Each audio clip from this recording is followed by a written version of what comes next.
我是瓜皮儿，本期带来《加勒比海盗4》。西班牙渔船打捞起了一个男人，好像察觉到了什么，立刻把他带到了国王面前。原来这个男人嘴里一直在重复着庞赛德的名字。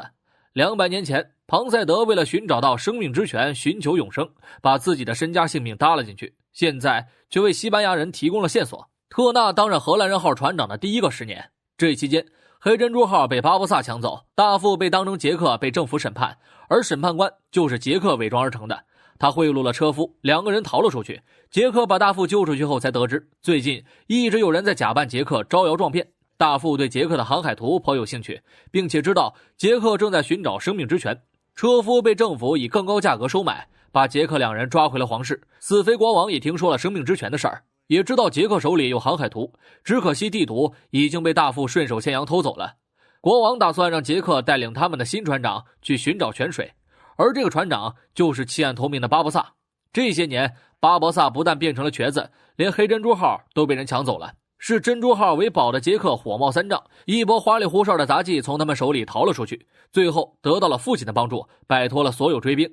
老爹告诉杰克，想要到达生命之泉需要2种东西，2只庞赛德船上的银杯以及一个特殊的仪式。老爹临走前嘱咐儿子，生命之泉会考验你，一定要记住。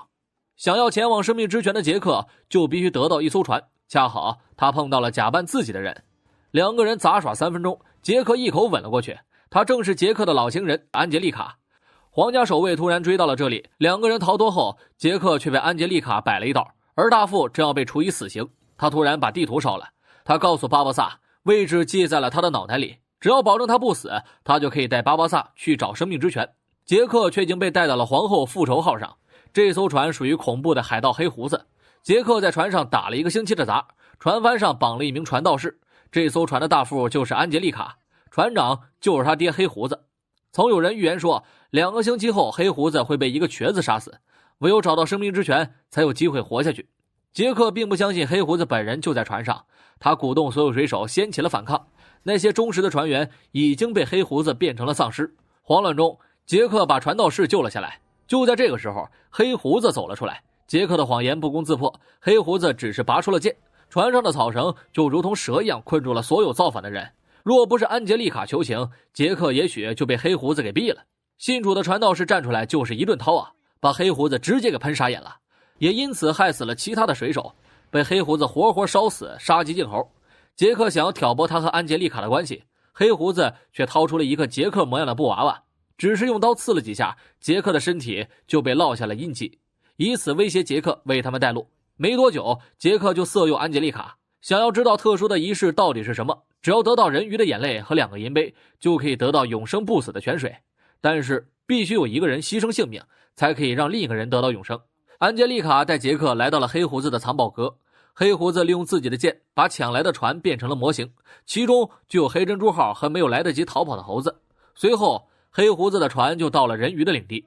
传说人鱼先是色诱他人，然后变成吃人不吐骨头的恶魔。黑胡子派出了一艘诱饵，很快就有一群美艳的人鱼找上了他们。他们一个个都拥有令人无法抵抗的姿色。水手们发起了攻击，人鱼也撕扯着他们的肉体，被拖进海底的连骨头都不剩。黑胡子的力量人鱼根本抵抗不住，人鱼全部开始反击。杰克引爆了灯塔，火光之下人鱼被迫撤退了。只有1名受伤的人鱼被传道士救了下来，却还是没有躲开黑胡子的渔网。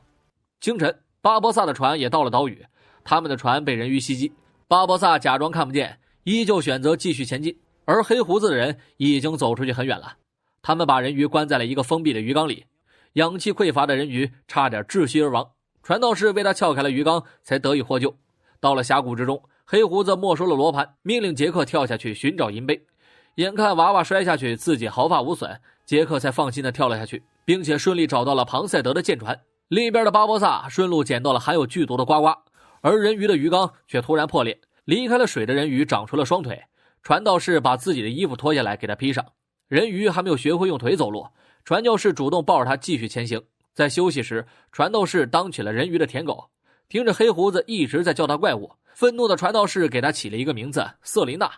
另外一边的杰克在船上碰到了等候多时的巴博萨，但是船悬在了崖边上，2个人谁也不敢有大动作。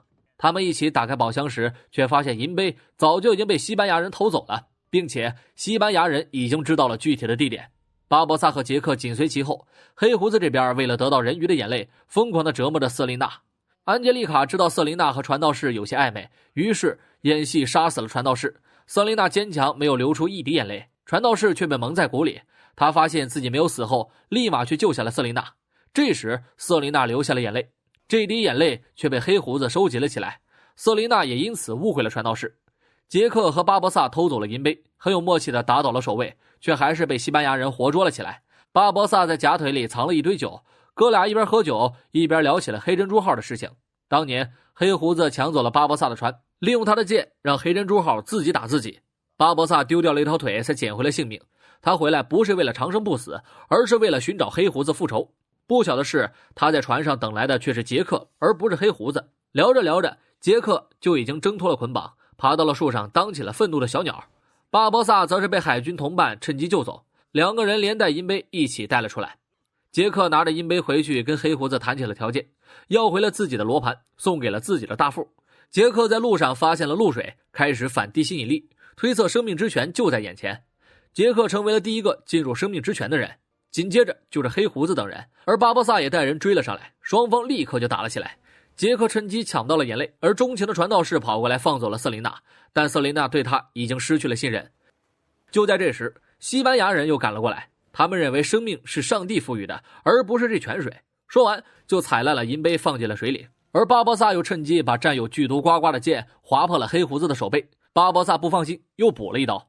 安杰丽卡为了救父亲，自己也被剑划伤了，而巴博萨拿起了黑胡子的剑，抢走了他所有的东西。生命之泉被摧毁。此时人鱼从水里把银杯给了杰克，说了句别浪费我的眼泪，就逃走了。杰克接了几滴泉水回去给安杰丽卡，两杯中只有带眼泪的才奏效，相反的那个人就必须献出自己。黑胡子毫不犹豫的不管女儿死活，直接一口闷了杰克所说的滴入眼泪的泉水。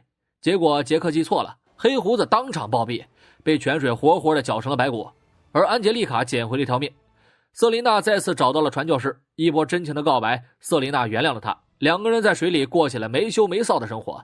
杰克把安杰丽卡丢在了无人岛上，杰克的失误害死了他的父亲，安杰丽卡对这个男人又恨又爱。